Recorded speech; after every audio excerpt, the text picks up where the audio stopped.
listened to Adele Marcus the very first time in Copenhagen in 1978, it was like a revelation, because never before did I ever hear such a sound like hers out of the piano. She gave 1 week masterclass at the conservatory, and every morning she started the class by demonstrating her technical regimen and stretching exercises. Why stretching exercises? She compared our hand with the body of a ballet dancer. After a performance in the evening of 2 hours of a high artistic level, the dancer goes the next morning to stretch out at the stretching bar, because during the night her muscles contract while in repose. And if I should keep my arms close to the body for 6 to 7 hours, I would have difficulty in opening it. It would hurt and pain. Of course, yes. Therefore, we must work constantly with the instrument to strengthen our technique and flexibility so that we can accomplish all our technical aims. I must also admit that when I heard her in Copenhagen, I knew I had found the teacher I always had searched for. And when I came to New York to study with her, I realized that when students came to her, she claimed that everyone should practice at least 1 hour and a half daily with the exercises to get this endurance, which is so important in the piano playing. The Adele Marcus technical regimen consists of stretching exercises, scales, arpeggios, scales in double third and double sixth, octaves and chords. Let's do the first one of the stretching exercises, diminished stretching exercise.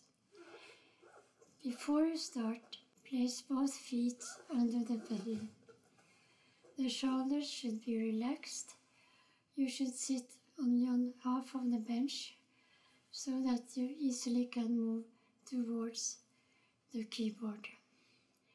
Place the hand on the diminished chord. The fingers should be straight when you push them down. And then you start stretching each finger 4 times, very slowly, and you should stay in the air as long as you stay on the key. The fingers will be straight, but when you come down, you make the fingers curve on the pad.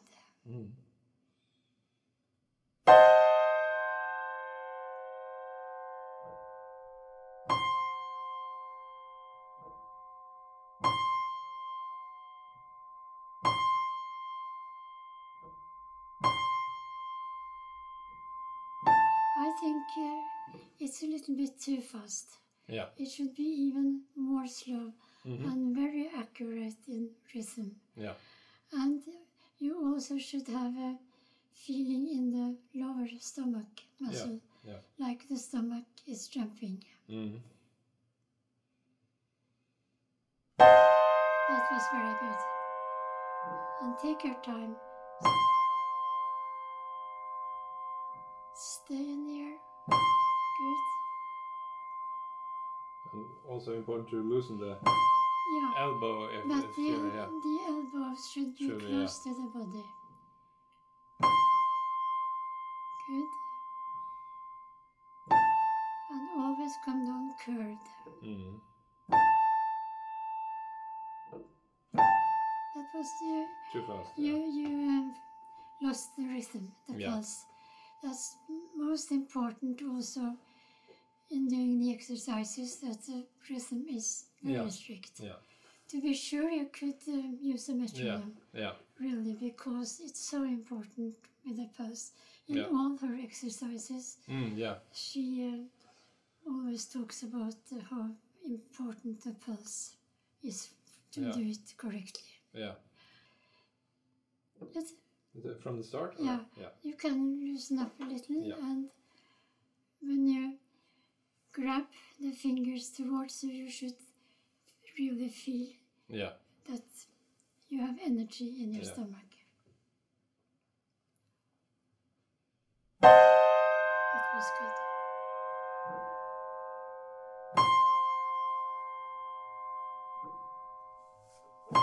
And don't lift the elbow too much. That was good. And on the fourth, you keep the tempo.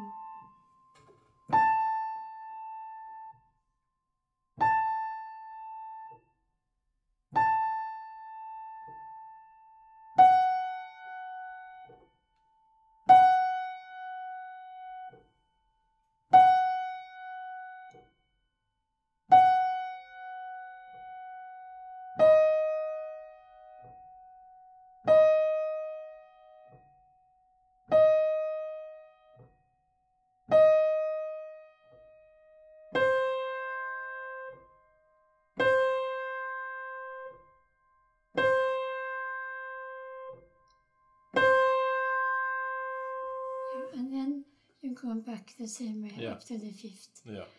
And always do this exercise each hand alone. Yeah. So when you have, if you are not an advanced student, I would recommend in the beginning just to do to the thumb. Yeah. Then make the hand rest while you are doing the left hand, and then start from the thumb and go back to the fifth. But in a while you can manage to do the whole. But this exercise is also very demanding for the muscles, and you should really be very careful so that you're not getting any injuries.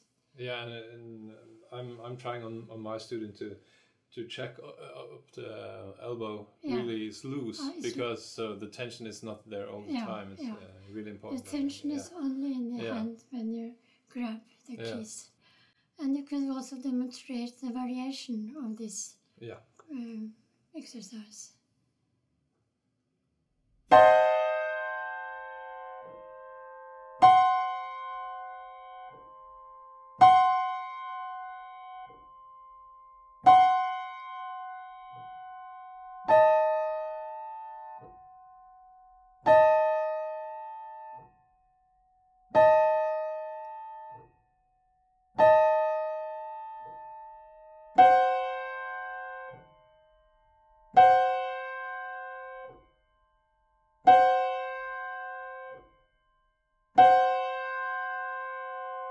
Very good.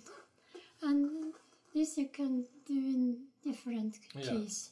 Also the first one, of course. What's also really hard, and I found in the start, is to make the keys the fingers who are not playing supported on the piano, so that they are not leaving the surface of the keys.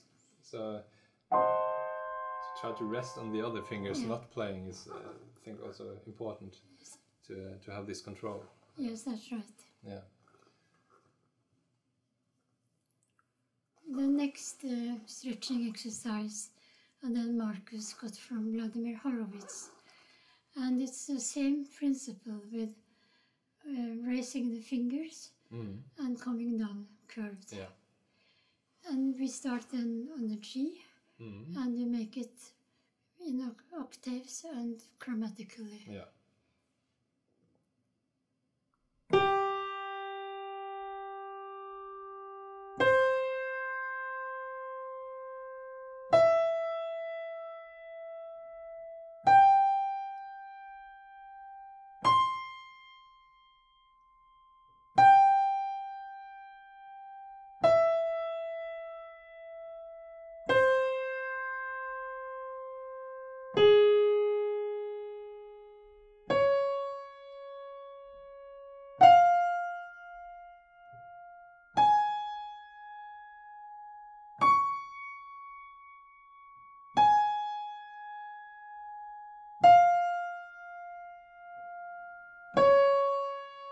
Yes, you do it perfectly. What also is important with this exercise, you widen up the space between the fourth and the fifth. And you did it very right, because most people, when we have a passage, just sit, with a, we would like to help ourselves with the arm. If you, just like that. But here you should really keep the elbows still at the body, because you practice also this space.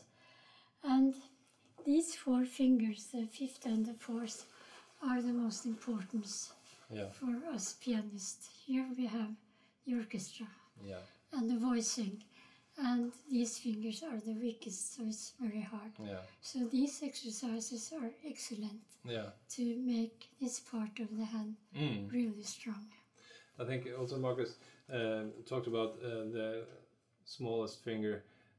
It was okay if it's not very curved, because it's so short finger. So, but the joint, this joint is most important to have the control of the sound in the tip.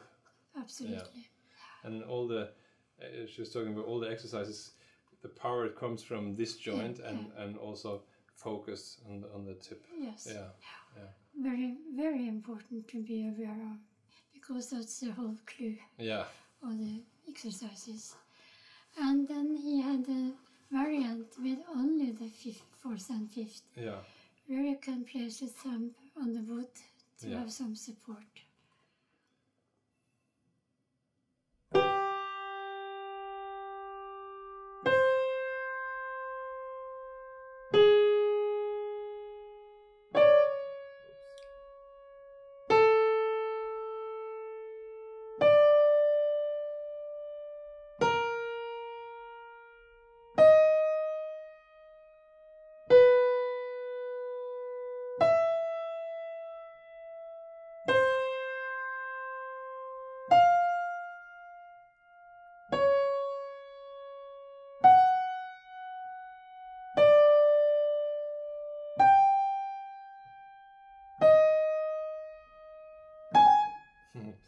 It doesn't matter. It sometimes fall off because you're using. It looks like nothing, but you're using your whole body, so it's very exhausting. It is very exhausting, and that's also why you should not practice too long.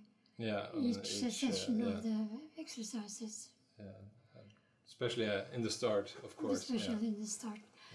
And then there is also variation of this exercise where you start on the C. You can do it with the left hand. And then you can do it a little bit faster.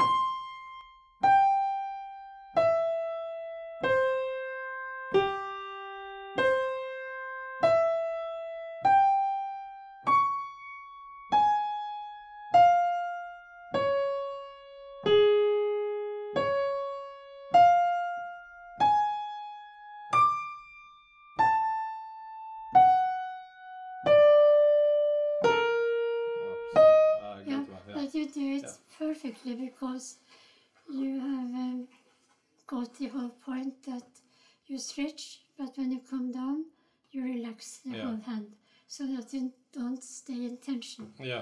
You relax between each. And because of the elbow is so close to the body, you have a very bad angle for the small finger, and therefore it. But that's the point. To make it stronger. And I don't know. Have you told that it's very important to say that we are not playing like this? We are. Yes, of course. It's just for practicing. Yes, you will never have a touch like that in the piece. It sounds so ugly. But here, when it sounds ugly, it's right. And this is also for the left hand, and you can also make it. With a little bit faster.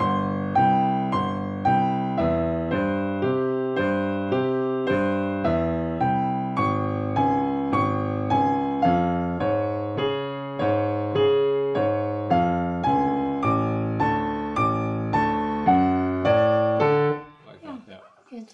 Yeah. stretching exercise Adele Marcus got from Rachmaninoff. She had his grandchild as a student, and one day he came for a lesson. He asked, "Can I warm up?" And she said, "By all means." And she listened very carefully when she heard this exercise, and she asked, "Where did you get that?" Well, he had got it from his grandfather. And it's again the same principle with stretching high, coming down curved. Can you show it? Did he use it with both hands, do you know? Yeah, and in different keys. Yeah.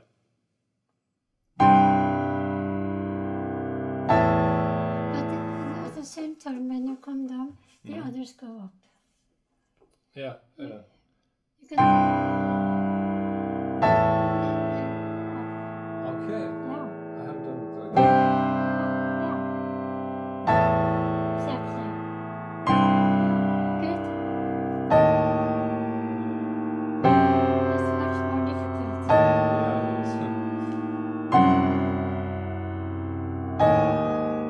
Always up. Yeah.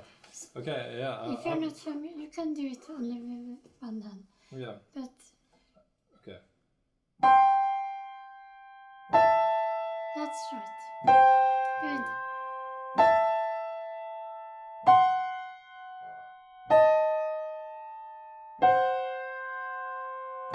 Very good. That's it. And then the next key. Yeah. Okay. Yeah. I've always practiced them with the losing and then up like the other exercise. Okay. Yeah. But this is a bit different. Yeah, it's different. Well, that's good together with the others. I tried one more.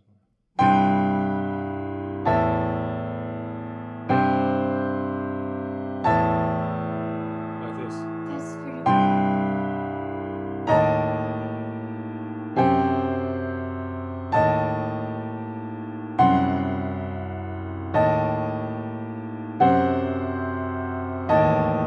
Yeah, it's really tiring. Very good. Yeah. Thank you. The last stretching exercise is from Joseph Levin, with whom Adele Marcus studied for several years in New York. And the special with this exercise is to practice the flexibility between the thumb and the fifth finger. Yeah. Could you show With the right hand. explain how you do with the fingering? Yeah, if we go from the fifth finger and then thumb over, then under, over, and back again. You go over the whole time. Yeah. Very good. And in the left hand? And the left hand. Then you go over on the way up. When you go down, when you have the third, you go over, and then you go up.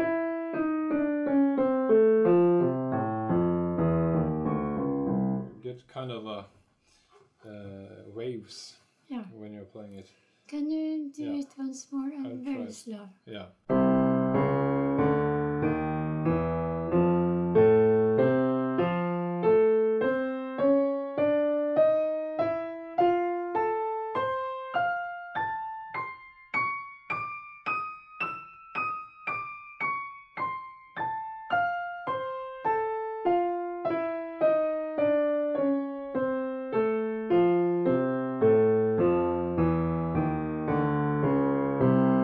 Very good. And this one you can also do chromatically. Yeah, chromatically in all keys. And so on, yeah. Thank you. The next exercise, scales, it's almost like a science.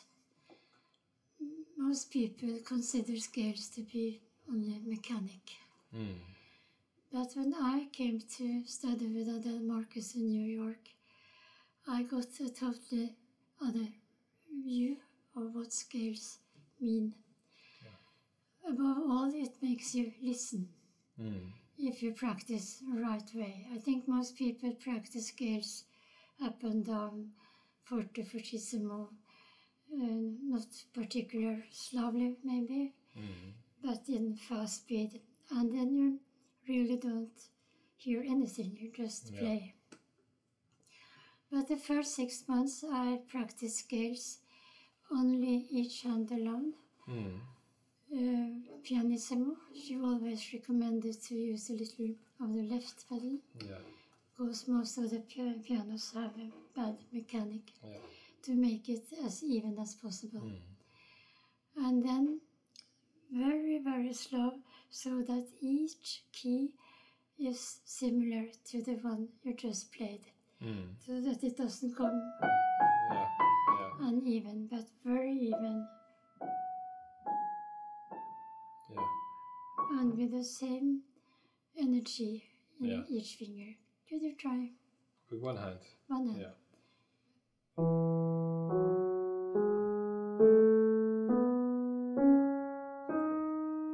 And always prepare the thumb. But once when it has played, it prepares. Very good. And the elbow is pulling you upwards. Falling, And when you go back, the hand is kind of it's rolling. Yeah. Oh, the thumb is too loud. It's too loud, But that was not bad. Absolutely good. And I would practice it even slower. Yeah.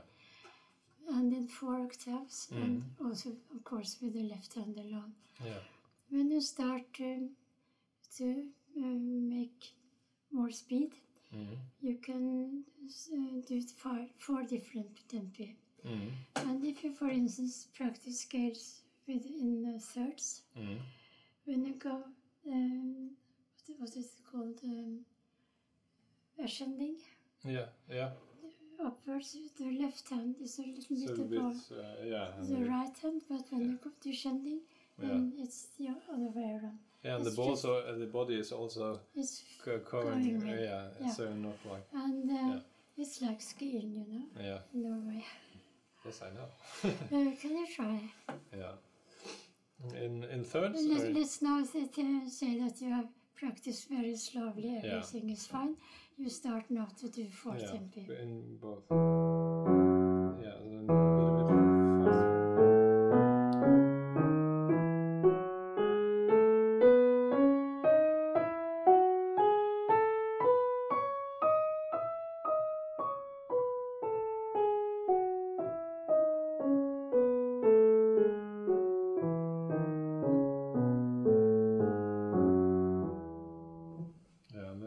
faster. A little bit.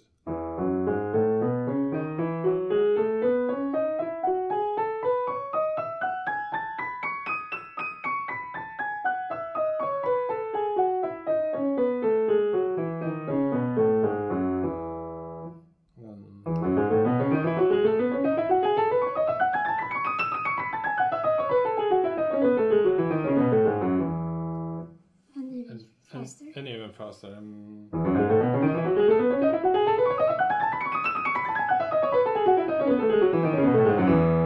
Good.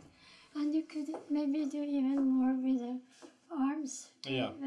More of this. Yeah. And the faster, don't play it the louder. Try to keep it down.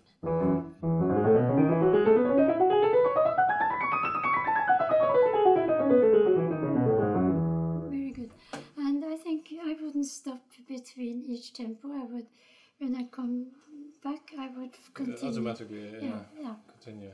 Yeah. Have you done it? Yeah, and then in thirds like this.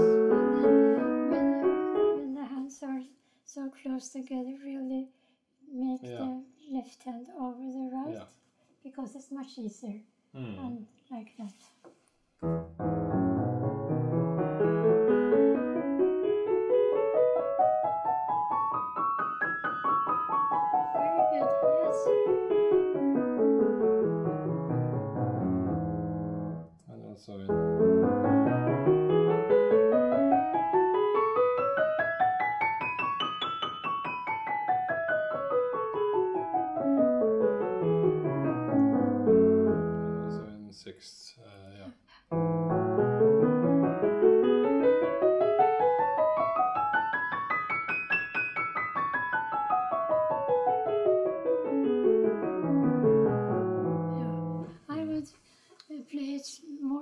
in tempo because you make a ritardando in the end. Yeah. And you point it up.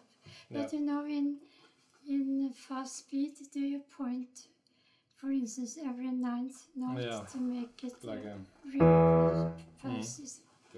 As we talked about in the stretching exercise, the pulse is always important.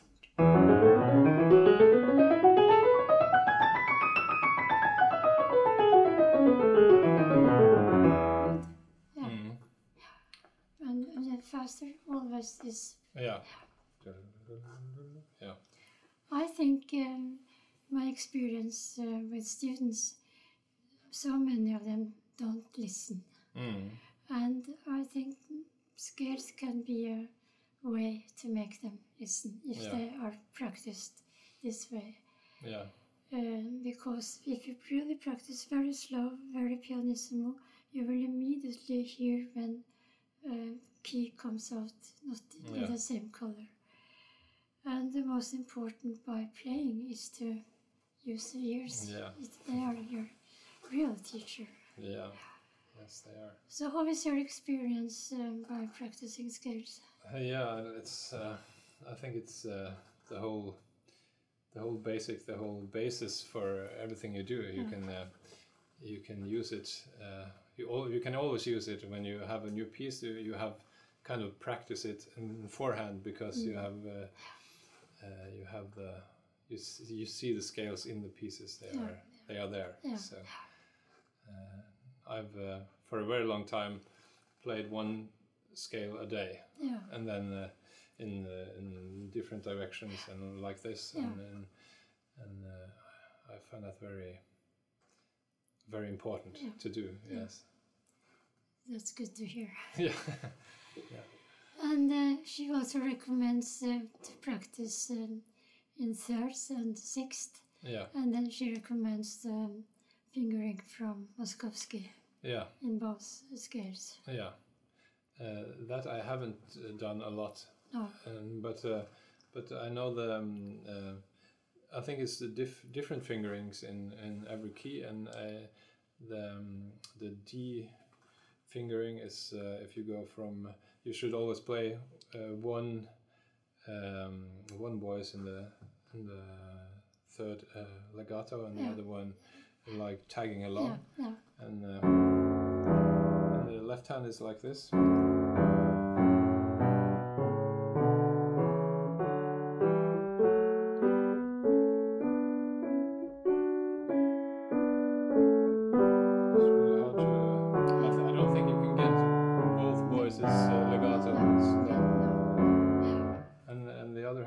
Like this.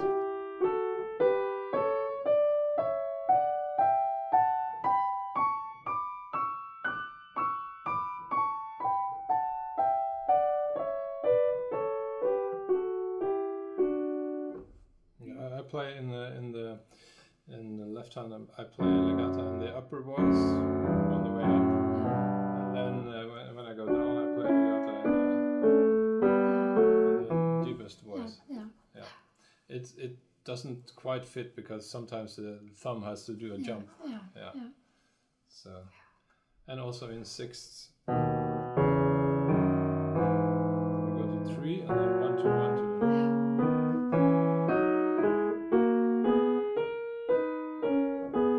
Then I go with legato on that. Like the same principle, and also with this.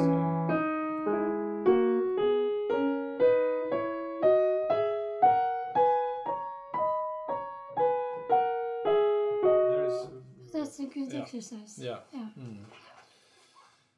Yeah. And it takes quite some time to learn it. Yeah. Yes, it does. And especially with both hands together. You have to be very focused. Yes.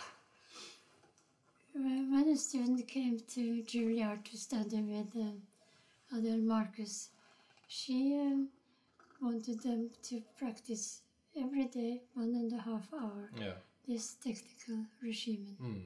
Everyone had to do that. Yeah. Otherwise, they were kicked out of our class. But I think it's good to do it like that. And then the arpeggios, They should be practiced in 4 octaves, loud and strong, and with accent after every 4 notes. Yeah. Could you try not too fast? Yeah.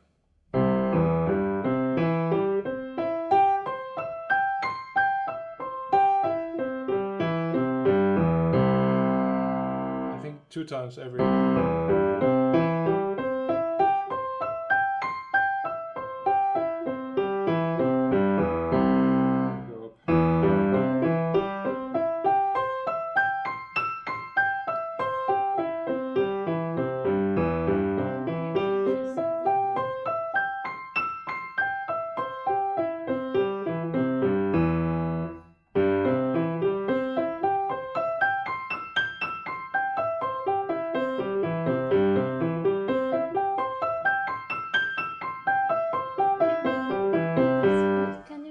A bit faster. Oh, yeah.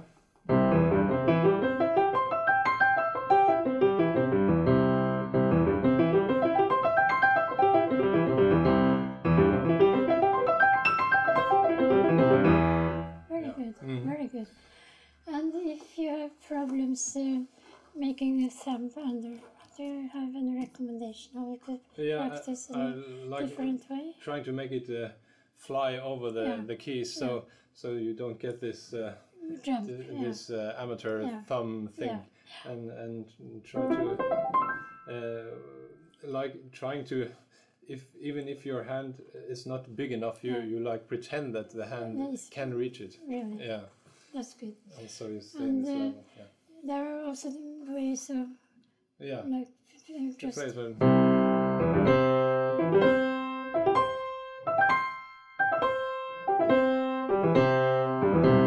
resting on the thumbs. Yes. So we always should try to make changes in the way we practice to make it even more secure, not only one way. Yeah, and also interesting for ourselves. Yes, and use a fantasy, the imagination. And of course in all keys. On all keys, yes. And in the contrary motion, can you do that? Like standing on the last one.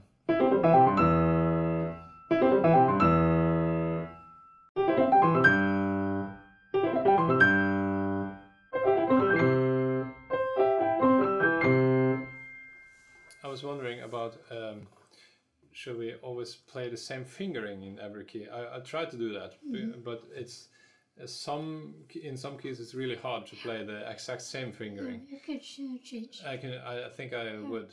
Yeah. Change. I don't know if Marcus said something about that, or she always tried to find the best flexible, solution, the flexible solution. Yes. Good. Then we are at the octaves.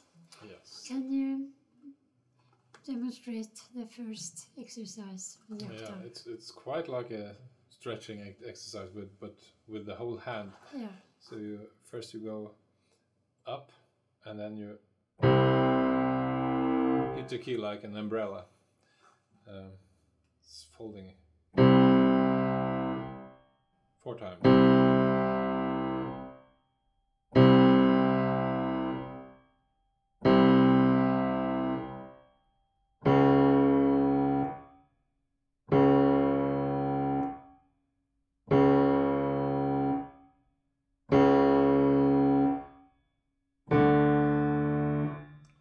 That's good. And always the 4th finger on the black keys. Yes. And in the right hand. The same.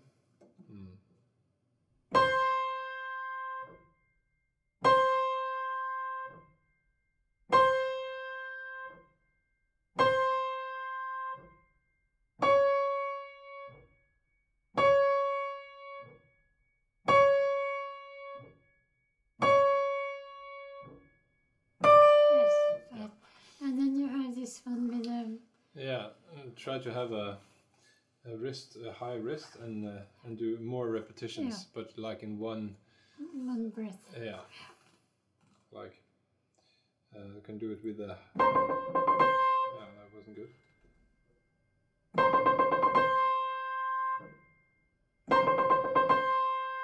You don't want to go up at the end just to relax on the last key?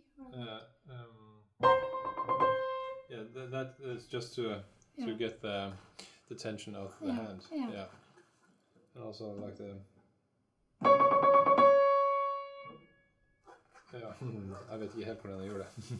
Yeah. You just try. Yeah, I'll just try. You don't need to do it so fast. No.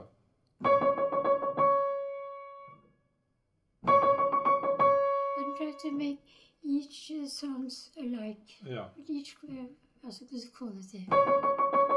Yeah.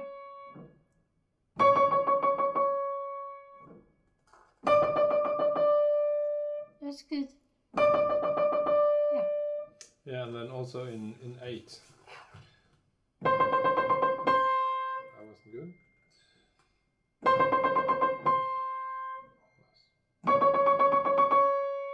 And I think the wrist up to not to get stuck. No.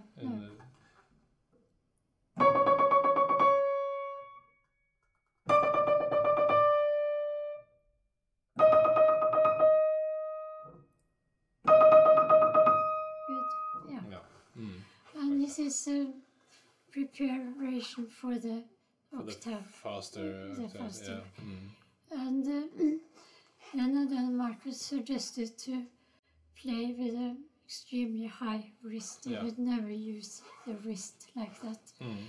But in octaves, it's like you are just throwing them out. Like the dead hand from Liszt. The dead hand, yes. And always point to the fifth finger. And the thumb is like ear. Yeah. And always a fourth on the black keys. Yeah. Can you try? Yeah, it goes through all the keys in minor and major. Yeah.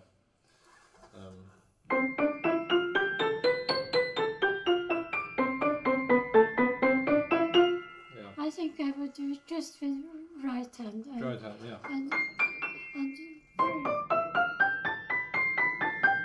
you should almost not hear the thumb. Yeah. Only the fifth. That's good. Yeah.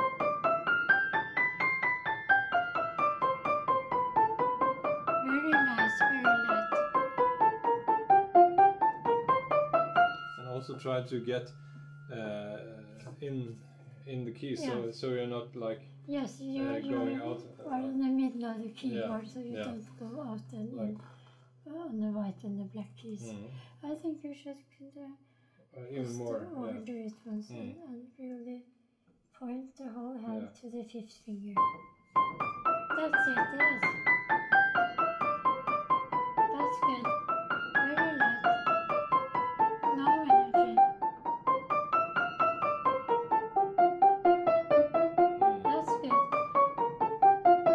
Then it's floating on air. Yeah. Can you try the left hand? Yeah. I think I am not so eager to play it together. I think even Marcus said she never played it together. No. Or very seldom. Why should we? Yeah, why should we bother? Yes. So, just the left hand. I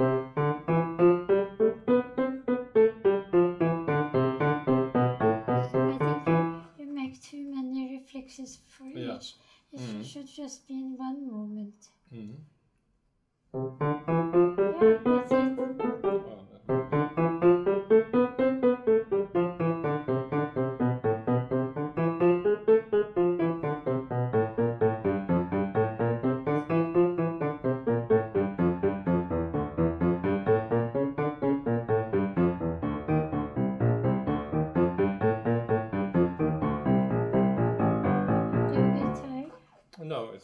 It's okay. Yeah, I always wonder how to play. Sometimes I play with when I have to repeat octaves very fast. It's the question about high or low wrists, and especially with the left hand, that's not so fast as the right. And then it really helps to have this kind of falling feeling in the hand. Because you don't need to do anything. You just stay there. But always, before you start, remind yourself only the fifth, and the thumb is just blind passenger, you know? No activity. Shall we go to the arm waist course? Yeah. And this is simply just to feel the weight of your arms from the shoulder. To the fingertip, yeah. And you should prepare the cord with your fingertips firm, but just fold like a sack of potatoes. Yeah. Only one hand. One hand.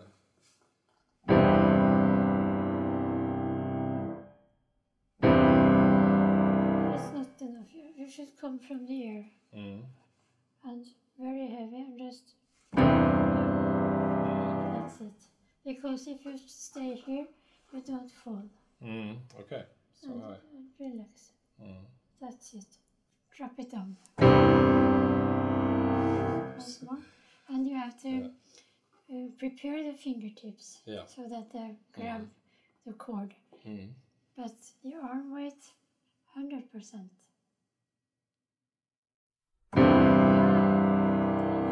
That's the arm weight. Do it with the right hand. It's like they are stopping before you come down. Just and down. And once more. Yeah. And the fingertips might hurt if you do it too long. But so you really did it from the air? From high up, okay. To be sure that you are really falling. Yeah. Because if you are here, it's too secure. Yeah. Like having a security net. Yeah. No security. Even more. Come on.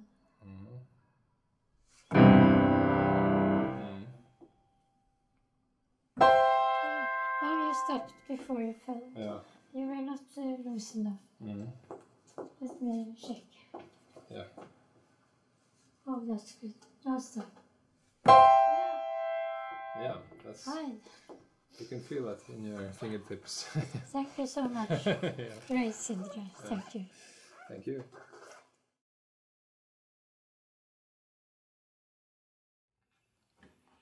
You came to study with me in 1991. Yes. No, 92. 92 it was, yes. And that means it's 20 years ago. Yeah, it's anniversary. Yes. I'm curious to know, how did these exercises work for you? I think to understand the full impact of the exercises on me, or the regime of Adele Marcus, I have to tell something about my story as a pianist. Please. And I started with jazz music and playing different bands and so on. And then I came to you, and you showed me the exercises, and through your playing and through Adele Marcus, for me it came a new world was opened. A new world was opened, and I didn't actually know what the piano could do before I experienced the exercises and your playing as well. And we started doing the stretching, and we started playing a lot of scales very silently. And after a while, I started to get or to understand the meaning of have an idea about a sound and then trying to produce it. And that was also a new experience for me. And after 4 years, I think I reached kind of a peak, and I went abroad and got to a new teacher, and he had a totally new regime again. So I had to start all over again, kind of. But I couldn't get a new technique to fit into what I wanted to hear. That was the problem. So it was kind of a schizophrenic feeling. I wanted to sound like that, but with that technical regime, it wasn't possible. And then that led to a crisis, and I started to get pains all over, and it wasn't good at all. And I felt kind of lost. And then you said to me, "Come to Tromsø, and I'll try to help you." And I did, and you set for me like 5 hours a day, and we were playing like very slowly, only da da da scales, and you said like, this can't hurt, so this must be right. And after 14 days, then I could play again. Then I can practice 3 hours, and after half a year I gave concerts with the big pieces again, like the big pieces from Schumann and from Beethoven and so on. And yeah, and then I find the circle was kind of complete when I got a new teacher, Volker Banfield in Hamburg, and he had also studied by Adele Marcus, and I got his angle and point of view as well. And but today it's like I think I've found my path, but it's always it's like in a relationship. I think sometimes you're very close to the partner, and then you are apart in some phases, and if you don't work on it, you will lose it. And just like in piano playing, you are close to your sound sometimes, and you have to work on it all the time to stay close to it. Yes, that's true. And you're always struggling against a very high level of sound that you want to reach, and you probably never will reach it, but it's a goal, and you must also always struggle against it, I think. Yeah. But you know, that's a big danger going to a teacher, because everyone has its own ideas and so on. But I think you always will have an instinct inside, or what you are looking for, what you are searching for. And I met Adele Marcus when I was rather old. I was not a young student anymore. But it's never too late to learn. No. And I changed my whole way of playing, touch, everything, because I was never happy with the way I had played up till I met her. Yeah. And it took some years, but I managed to change. It was the same for me too, and I also I'm wondering, is it the exercises, or is it the regime of Adele Marcus, or is it the person, or is it because of you? And I think it's the whole package. It's but you know, I have it from her. And it's I was very fortunate because she sat next to me, as we do now. Yeah. And practiced these exercises with me, not only once, but really until she was secure. I had understood it fully. And so I think I have everything to thank her for. It was also wonderful to get to know her. And you know, she came to Tromsø twice to give an international piano festival. And pianists were coming from the whole world, because she was a really big queen of the piano in that time, in the 80s. So she was a great personality, and she also had a lot of humor. She could be very funny. I can reckon, yes. So I think I was very fortunate. But I believe in, if you are searching, you will always find. But if you are happy with the way you are doing it, you never find anything. No. So I must say, for me, I have been so pleased and happy to follow your career, and you are the best example of what I always say and what she said, that these exercises, when done right, they are like mathematics. It works. So thank you so much. Yeah, thank you, Tori.